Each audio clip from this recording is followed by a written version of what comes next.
La chromatographie est une technique de séparation et d'identification des espèces chimiques. Nous allons réaliser la chromatographie de 3 colorants alimentaires, un bleu, un jaune, un vert. Pour cela, nous disposons de papier chromatographique, d'une cuve à élution, d'un éluant adapté, de pipettes Pasteur pour réaliser les dépôts, d'une règle graduée et d'un crayon affûté, et d'un séchoir.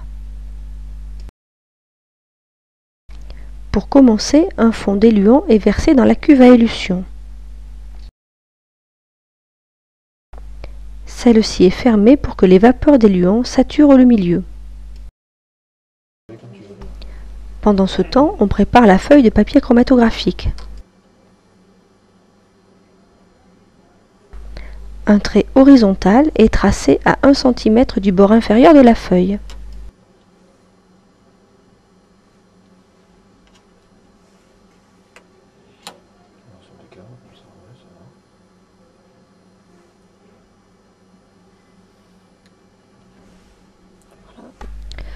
Sur cette ligne sont placés 3 points équidistants.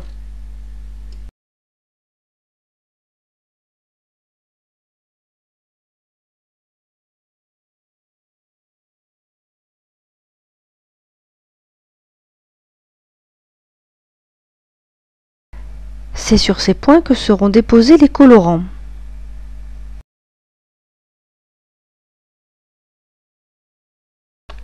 Le colorant bleu sur le premier point,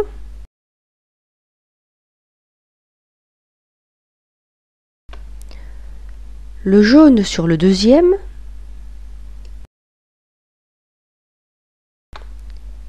et le vert sur le troisième.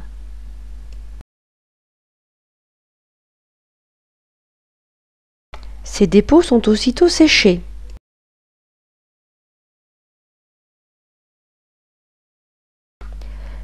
Puis la feuille est placée verticalement dans la cuve à élution.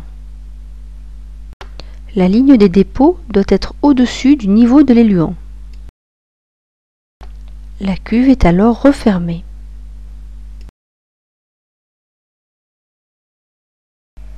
Au cours de cette phase, l'éluant progresse verticalement le long de la feuille, entraînant avec lui les espèces chimiques contenues dans les dépôts. Chaque espèce progresse avec une vitesse qui lui est propre. On observe ainsi que l'espèce bleue progresse plus vite que l'espèce jaune. Le colorant vert, contrairement aux deux autres, ne donne pas une tache unique. Quand l'éluant est suffisamment monté, on retire le papier de la cuve.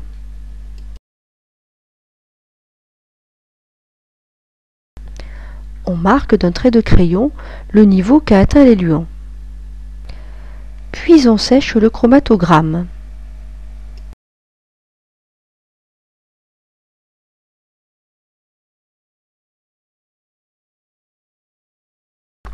La ligne de front de l'éluant est matérialisée.